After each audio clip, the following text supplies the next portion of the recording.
नमस्कार. Second subject ज्याचे आपण इम्पॉर्टंट टॉपिक्स बघणार आहोत तो आहे ऑब्स गायनी, ऑब्स्टेटिकल अँड गायनेकोलॉजिकल नर्सिंग. आता हा सब्जेक्ट सेकंड नंबरवर घेण्याचा उद्देश हाच. पहिली गोष्ट म्हणजे हा सब्जेक्ट लेंदी आहे आणि दुसरी गोष्ट म्हणजे हा सब्जेक्ट तेवढाच इम्पॉर्टंट देखील आहे. कारण या सब्जेक्टचा जो एक प्रश्न बनतो तो DHS, DMER, नॉर्सेट, CHO, SGPGI अशा कित्येक परीक्षांमध्ये जे या सब्जेक्टचे प्रश्न विचारले जातात ते 2 ते 3 सब्जेक्टचं कन्सेप्च्युअल नॉलेज कॉन्ज्युगेट करून कोलॅबोरेट करून विचारलेला या सब्जेक्टचा प्रश्न बनतो. म्हणजे ऑब्स गायनीमध्ये MSNच्या पण काही गोष्टी येतात, मेडिकल सर्जिकल नर्सिंग, त्यानंतर कम्युनिटी हेल्थ नर्सिंगच्या पण भरपूर गोष्टी कोलॅबोरेट होतात.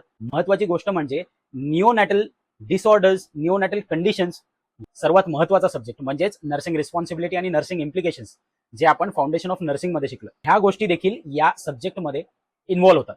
म्हणूनच हा सब्जेक्ट तुम्ही असं समजा की तुमच्या कॉम्पिटेटिव्ह एक्झामच्या स्टडीजसाठी अतिशय प्राईम सब्जेक्ट आहे आणि या सब्जेक्टच्या अभ्यासाच्या जोरावर तुम्ही तुमची रँकिंग निश्चितच वाढवू शकता. बघा, सर्वात आधी basic anatomy of female reproductive system हे समजणं याच्यासाठी गरजेचं आहे की याच्यावर पूर्ण समोरचा ऍडव्हान्स गोष्टी अवलंबून आहेत. त्यानंतर मेन्स्ट्रुअल सायकल हा देखील इम्पॉर्टंट टॉपिक आहे. जे टॉपिक स्टारने मार्क आहेत ते अत्यंत इम्पॉर्टंट टॉपिक्स आहेत. त्यानंतर बेसिक्स ऑफ रिप्रोडक्शन, त्यानंतर principal events in embryonic and fetal development, ज्यात प्लासेंटा येतो, फिटल मेम्ब्रेन्स येतात आणि यात सब टॉपिक काढले तर एमनिओटिक फ्लुइड देखील येतं. त्यातल्या एमनिओटिक फ्लुइड डिसऑर्डर्स पण महत्वाचे आहेत. प्लॅसेंटल सर्क्युलेशन अँड प्लॅसेंटल ॲबनॉर्मॅलिटीज इथेच कव्हर होऊन जातात. त्यानंतर येतं अम्बिलिकल कॉर्ड, याच्यातला सब टॉपिक अम्बिलिकल कॉर्डच्या ॲबनॉर्मॅलिटीज ह्या देखील इथेच कव्हर होतात. त्यानंतर येतात हॉर्मोन्स इन प्रेग्नन्सी, अतिशय महत्वाचा टॉपिक आहे. यातून एक शुअर शॉर्ट फॅक्च्युअल बेस प्रश्न येऊ शकतो. त्यातला सर्वात महत्वाचा हॉर्मोन म्हणजे HCG. त्यानंतर डायग्नोसिस ऑफ प्रेग्नन्सी कसं केलं जातं, खूप इम्पॉर्टंट आहे. Estimation of expected delivery date and gestational age, याच्यावर शुअर एक प्रश्न येतो म्हणजे येतो. त्यानंतर टॉपिक येतो स्क्रीनिंग टेस्ट इन प्रेग्नन्सी, हा देखील खूप इम्पॉर्टंट टॉपिक आहे. हा पण तुमचा वाचून रीड करून व्यवस्थित समजून झाला पाहिजे. त्यानंतर अॅनाटॉमी ऑफ फिमेल पेल्विस, याच्यावर टाइप्समध्ये इमेज बेस्ड क्वेश्चन्सचे भरपूर जास्त चान्सेस आहेत. Types of pelvis, pelvic diameters, most frequent ask questions आहेत या सब्जेक्टमधून. त्यानंतर येतं फिटस, फिटसमध्ये फिटल स्कल, त्यानंतर फिटल स्कलचे लाय प्रेझेंटेशन, त्याचे पोझिशन, फिटल स्कलचे डायमीटर्स हे देखील तुमच्या टिप ऑफ टंग असले पाहिजे. जसे हे मागे नोट्स दिसतात तसे नोट्स काढून ठेवा. त्यानंतर position and presentation of fetus during labour, हा देखील एक इम्पॉर्टंट टॉपिक आहे. कन्सेप्च्युअल प्रश्न याच्यावर बनवू शकतात. त्यानंतर लेबर, सगळ्यात मोस्ट इम्पॉर्टंट टॉपिक आहे लेबर. यातून शुअर शॉर्ट प्रश्न येतो. स्टेजेस ऑफ लेबर, त्यानंतर types of deliveries, nursing management during labour, सगळ्यात महत्वाचा पॉइंट आहे.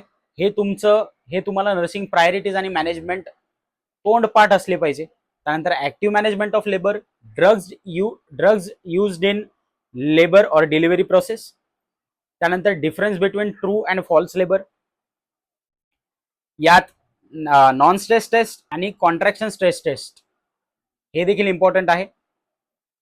त्यानंतर इंडक्शन ऑफ लेबर, हे पण एक महत्वाचा टॉपिक आहे.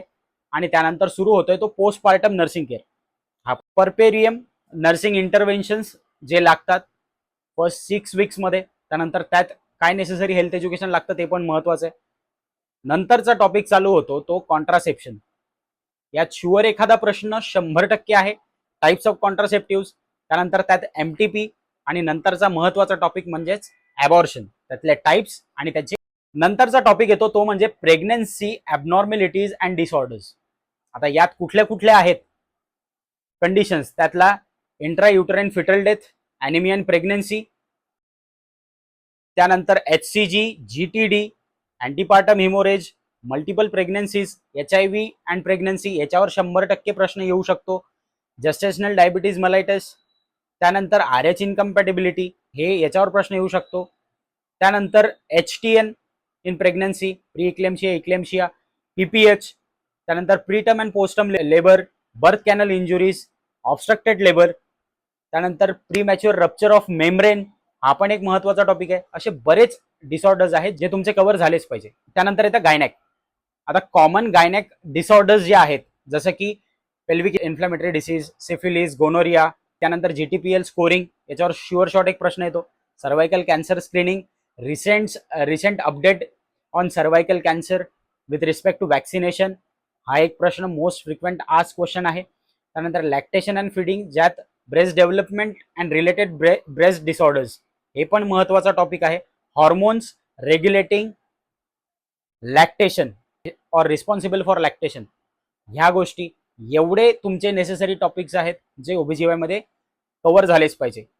इमेज बेस्ड क्वेश्चन या सब्जेक्ट मधून येतात. रेफर मिशन परिचारिका 2.0 आणि टार्गेट आहे रिसेंट एडिशन, तुम्ही रेफर करू शकता यासाठी. हा होता आपला आजचा important topics related to OBGY subject. आणि असेच सोबत राहा, जुळून राहा. पुढचा सब्जेक्ट कुठला हवाय कमेंट बॉक्समध्ये नक्की सांगा. त्या सब्जेक्टचे आपण इम्पॉर्टंट टॉपिक्स लगेच काढून त्याच्यावर व्हिडिओ बनवू. धन्यवाद.